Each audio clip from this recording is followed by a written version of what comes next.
বিএনপির নেতা আসলাম চৌধুরীর জামিন আপিল স্থগিত। নাশকতা ও গাড়ি পোড়ানোর অভিযোগে রাজধানীর কোতোয়ালি ও শাহবাগ থানার দুই মামলায় বিএনপির যুগ্ম মহাসচিব আসলাম চৌধুরীকে হাইকোর্টের দেওয়া জামিন স্থগিত করেছেন আপিল বিভাগ। একই সঙ্গে রাষ্ট্রপক্ষকে নিয়মিত লিভ টু আপিল করতে বলে ২০ জুন পরবর্তী দিন রেখেছেন আদালত। প্রধান বিচারপতি সৈয়দ মাহমুদ হোসেনের নেতৃত্বাধীন ভার্চুয়াল আপিল বিভাগ রোববার এই আদেশ দেন। ওই দুই মামলায় হাইকোর্টের দেওয়া জামিন স্থগিত চেয়ে রাষ্ট্রপক্ষের করা পৃথক আবেদনের শুনানি নিয়ে ওই আদেশ দেওয়া হয়। এর আগে ৩০ মে হাইকোর্ট ওই দুই মামলায় আসলাম চৌধুরীকে অন্তর্বর্তীকালীন জামিন দেন। তার বিরুদ্ধে রাষ্ট্রপক্ষ পৃথক আবেদন করে, যা চেম্বার আদালত হয়ে আজ আপিল বিভাগে শুনানির জন্য ওঠে। আদালতে রাষ্ট্রপক্ষে শুনানি করেন attorney general M Amin Uddin ও অতিরিক্ত অ্যাটর্নি জেনারেল শেখ মোহাম্মদ মোরশেদ। আসলাম চৌধুরীর পক্ষে শুনানিতে ছিলেন আইনজীবী রুহুল কুদ্দুস ও মোহাম্মদ হাসিবুর রহমান। আসলাম চৌধুরীর আইনজীবীর তথ্য মতে, অন্য মামলায় ২০১৬ সাল থেকে আসলাম চৌধুরী কারাগারে আছেন। নাশকতার অভিযোগে ২০১৩ সালে করা ওই দুই মামলায় চলতি বছরের জানুয়ারিতে আসলাম চৌধুরীকে গ্রেফতার দেখানো হয়। আমলাদের বাড়াবাড়ির শিকার সাংবাদিক রোজিনা ফরিদ আহমেদরা সংসদে বললেন রুমিন ফারহানা। বিএনপির সাংসদ রুমিন ফারহানা বলেছেন, আমলা ও আমলা নির্ভর এই সরকার চরম বেপরোয়া ও বাড়াবাড়ি আচরণ করছে। রিপোর্টে স্বাস্থ্য খাতের অনিয়ম দুর্নীতি তুলে ধরায় আমলা ও আমলা নির্ভর সরকারের হাতে চরম হেনস্থার শিকার হয়েছেন প্রথম আলোর জ্যেষ্ঠ প্রতিবেদক ও সাংবাদিক রোজিনা ইসলাম। আমলাদের বাড়াবাড়ি ও বেপরোয়া আচরণের শিকার হয়েছেন অনলাইন পত্রিকা বাংলা ট্রিবিউনের সাংবাদিক ও খাবার চেয়ে 333 নম্বরে ফোন করা ফরিদ আহমেদ। রোববার জাতীয় সংসদে ২০২০-২১ সালের সম্পূরক বাজেটের উপর আলোচনা করতে গিয়ে রুমিন ফারহানা কথা বলেন। সংরক্ষিত নারী আসনের এই সাংসদ বলেন, করোনার শুরুতেই মাস্ক, পিপিই, সুরক্ষা সরঞ্জাম, টেস্টের জালিয়াতি, কেনাকাটায় লুটপাটের খবর আমাদের সামনে নিয়মিত এসেছে। সম্প্রতি ভয়ঙ্কর দুর্নীতির খবর এসেছে স্বাস্থ্য খাতে জনবল নিয়োগ নিয়েও। করোনার জন্য জরুরি ভিত্তিতে হেলথ টেকনিশিয়ান নিয়োগে মাথাপিছু ১৫ থেকে ২০ লাখ টাকা দুর্নীতির বীভৎস খবর প্রকাশিত হয়েছে দৈনিক প্রথম আলো পত্রিকায়। প্রথম আলোর জ্যেষ্ঠ প্রতিবেদক রোজিনা ইসলাম এখন ১ কোটি দেব, পরে আরও পাবেন ৩৫০ কোটি টাকার জরুরি কেনাকাটায় অনিয়ম, পড়ে আছে জীবন রক্ষাকারী সামগ্রী, কিটের ঘাটতি নিয়ে ২ রকমের তথ্য, উৎপাদনের নয় রাশিয়ার সঙ্গে চুক্তিটি গোপনীয়তার শিরোনামে নানা রিপোর্ট করে স্বাস্থ্য খাতের অনিয়ম ও দুর্নীতি তুলে ধরেছেন। তখন আমলা নির্ভর সরকারের হাতে চরম হেনস্থার শিকার হন। মানুষের চিন্তা, বাক ও মত প্রকাশের স্বাধীনতা এবং মুক্ত গণমাধ্যমের স্বার্থে প্রথম আলোর জ্যেষ্ঠ সাংবাদিক রোজিনা ইসলামের মামলা প্রত্যাহারের দাবি জানাচ্ছি। সাংসদ বলেন, স্বাস্থ্য মন্ত্রণালয় যারা ৬ ঘন্টা সাংবাদিক রোজিনাকে আটকে রেখে অপদস্থ করেছেন, তাদের বিষয়ে কি ব্যবস্থা নেওয়া হয়েছে? সরকার গণমাধ্যমের স্বাধীনতার প্রসঙ্গে বারবার এই সংখ্যার উপর জোর দেয়। কোনো গণমাধ্যমের উপর যদি সত্য রিপোর্ট প্রকাশের জন্য নানা ধরনের নিবর্তন নেমে আসে, তখন কোনো গণমাধ্যমই আর স্বাধীনভাবে কাজ করতে পারে না, তা সে সংখ্যা যাই হোক না কেন। আর সে কারণেই বিশ্ব মুক্ত গণমাধ্যম সূচকে ক্রমাগত পেছাতে পেছাতে ১৮০টি দেশের মধ্যে বাংলাদেশের অবস্থান ১৫২তম। মিয়ানমার, আফগানিস্তান, এমনকি উগান্ডাও বাংলাদেশের উপরে। খালেদা জিয়া বিপদমুক্ত নন, হাসপাতালে থাকতে হবে আরও কিছুদিন। করোনা ভাইরাসে আক্রান্ত হয়ে হাসপাতালে ভর্তি হওয়া বিএনপির চেয়ারপারসন খালেদা জিয়ার করোনা রিপোর্ট নেগেটিভ এসেছে। অবস্থার উন্নতি হওয়ায় তাকে ইতোমধ্যে কেবিনে স্থানান্তর করা হয়েছে। তবে চিকিৎসকরা বলছেন, খালেদা জিয়া এখনো শঙ্কামুক্ত নন। কোভিড পরবর্তী বেশ কিছু জটিলতায় ভুগছেন তিনি। আরও কিছু সময় তাকে হাসপাতালে থাকতে হবে। খালেদা জিয়ার চিকিৎসকরা বলছেন, তার পোস্ট কোভিড যে জটিলতা ছিল সেগুলোর কিছুটা উন্নতি হয়েছে, কিন্তু তার অন্যান্য রোগগুলো আগের মতোই আছে। ফলে আরও কিছুদিন তাকে হাসপাতালেই থাকতে হবে। আগামী কয়েকদিন তাকে পর্যবেক্ষণের পর বিপদমুক্ত মনে হলেই হাসপাতাল থেকে ছাড়পত্র দেওয়ারও সিদ্ধান্ত নেওয়া হবে।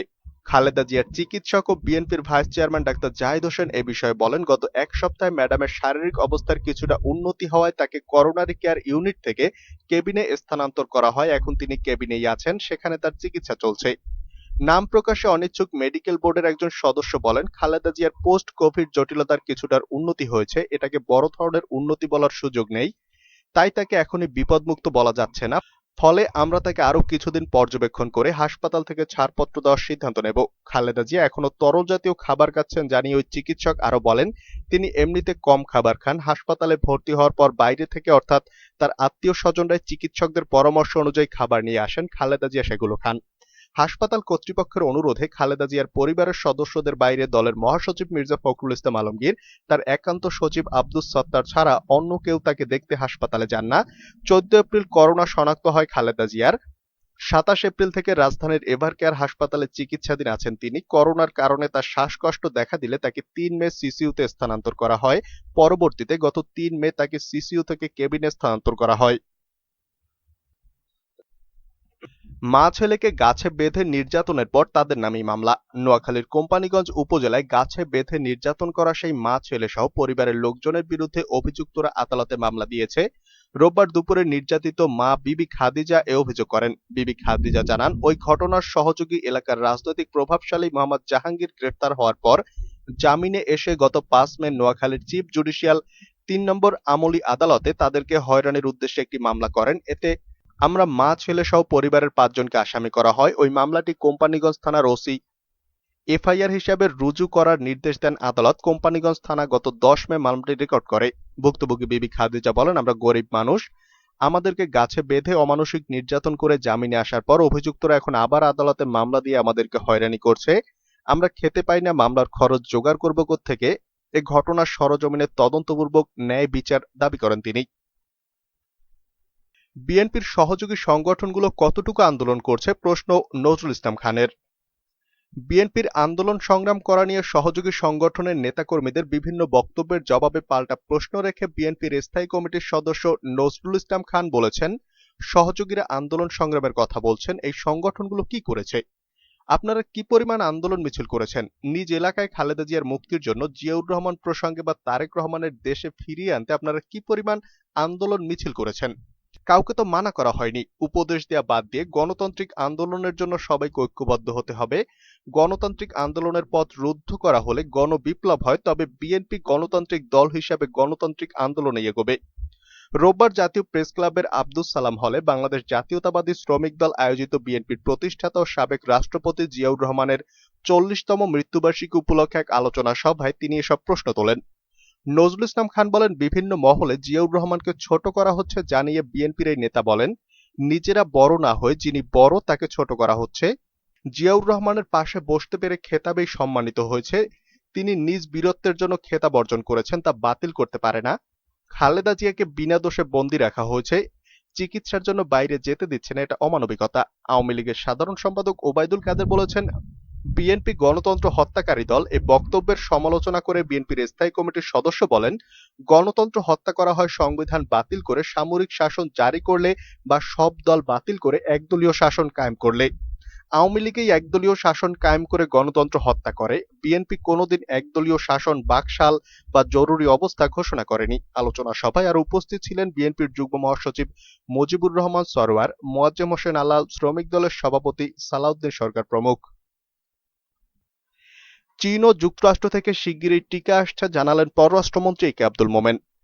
চীন ও যুক্তরাষ্ট্র থেকে শিগগিরই করোনার টিকা আসছে বলে জানিয়েছেন পররাষ্ট্রমন্ত্রী এ কে আব্দুল মোমেন। আজ রোববার রাশিয়ার রাষ্ট্রদূতের সঙ্গে সৌজন্য সাক্ষাতের পর সাংবাদিকদের তিনি এ তথ্য জানিয়েছেন। আব্দুল মোমেন বলেন, রাশিয়ার সঙ্গে চুক্তি চূড়ান্ত পর্যায়ে রয়েছে, আশা করছি খুব তাড়াতাড়ি হবে, তবে কখন হবে না হবে সেটি মন্ত্রণালয় বলতে পারবে। আমরা লাইন করিয়ে দিয়েছি, বাকিটা স্বাস্থ্যমন্ত্রীর কাজ। ক্রয় ও যৌথ উৎপাদনের ক্ষেত্রে তারা সিদ্ধান্ত নেবে, আলোচনা চূড়ান্ত পর্যায়ে রয়েছে। চীনের কাছ থেকে টিকা কেনার ক্ষেত্রে জটিলতা তৈরি হয়েছে কিনা জানতে চাইলে আব্দুল মোমেন বলেন, কোনো জটিলতা তৈরি হয়নি, আমরা বলেছি টিকা কিনতেই চাই এবং তোমরা কোনো বাধা ছাড়াই যোগান দাও। চীন আমাদের বলেছে তারা কোনো বাধা ছাড়াই টিকা সরবরাহ করবে। চীনের সঙ্গে টিকা উৎপাদন সম্পর্কে বিস্তারিত বলতে পারবেন না জানিয়ে পররাষ্ট্রমন্ত্রী বলেন, চীনের পররাষ্ট্রমন্ত্রী বলেছেন ওই দেশ থেকে সরজমিনে পরিদর্শনের জন্য দল আসবে, তারা এসে সরজমিনে দেখে বিষয়টি চূড়ান্ত করবে। বঙ্গবন্ধুর ৪ খুনির রাষ্ট্রীয় খেতাব বাতিল করে প্রজ্ঞাপন জারি।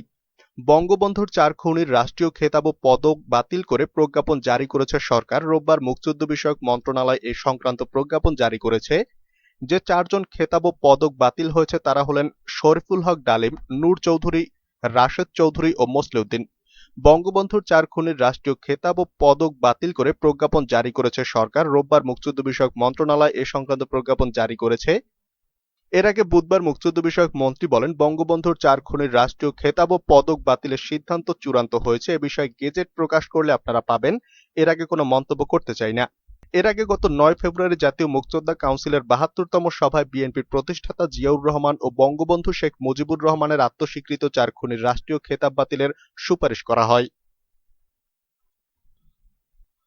এদিকে বিএনপি গণতন্ত্রে বিশ্বাস করে না বলে দাবি করলেন ওবায়দুল কাদের। আওয়ামী লীগের সাধারণ সম্পাদক এবং সড়ক পরিবহন ও সেতুমন্ত্রী ওবায়দুল কাদের বলেছেন, বিএনপি গণতন্ত্রে বিশ্বাস করে না, তাই তারা নির্বাচন থেকে সরে দাঁড়িয়েছে। তিনি বলেন, সরকারের সমালোচনা করতে গিয়ে বিএনপি এখন সত্য প্রকাশ করতেও ভুলে গেছে। রোববার বিকেলে বঙ্গবন্ধু এভিনিউয়ে আওয়ামী হকার্স লীগের প্রতিষ্ঠাবার্ষিকী উপলক্ষে আয়োজিত আলোচনা সভায় প্রধান অতিথির বক্তব্যে এসব কথা বলেন তিনি। শেখ হাসিনার নেতৃত্বে বাংলাদেশ এখন উন্নয়নশীল দেশের কাতারে উল্লেখ করে আওয়ামী লীগের সাধারণ সম্পাদক বলেন, দেশের অর্থনৈতিক সক্ষমতা বাড়ার পাশাপাশি বেড়েছে বাজেট বাস্তবায়ন ক্ষমতা। বিএনপিকে তাদের শাসনামলের কথা স্মরণ করিয়ে দিয়ে ওবায়দুল কাদের বলেন, প্রতি বছর বাজেট প্রণয়নের আগে বিএনপির অর্থমন্ত্রীকে প্যারিস কনসোর্টিয়াম তথা দাতা গোষ্ঠীর বৈঠকে ভিক্ষার ঝুলি নিয়ে ছুটতে হতো। দাতাদের দয়ার উপর নির্ভর করেই তখন বাজেট হতো বলেও মন্তব্য করেন আওয়ামী লীগের সাংগঠনিক সম্পাদক। বর্তমানে শেখ হাসিনার সুদক্ষ নেতৃত্বে বাংলাদেশ ঘুরে দাঁড়িয়েছে উল্লেখ করে ওবায়দুল কাদের আরো বলেন, বিদেশ নির্ভরতা নয়, নিজস্ব সম্পদের উপর ভিত্তি করেই এখন বাজেট প্রণীত হচ্ছে। সরকারের অন্ত সমালোচনা করতে গিয়ে বিএনপি দেশ ও জাতির অর্জনকেও অস্বীকার করছে বলে দাবি করেন তিনি। কাদের বলেন, বাংলাদেশের লড়াকু জনমানুষের আর্থ সামাজিক সফলতাকেও অস্বীকার করছে বিএনপি। করোনায় মৃত্যু কমলেও শনাক্ত বেড়েছে। দেশে গত 24 ঘন্টায় আগের দিনের তুলনায় করোনা ভাইরাসে মৃত্যু কমলেও শনাক্ত রোগী বেড়েছে।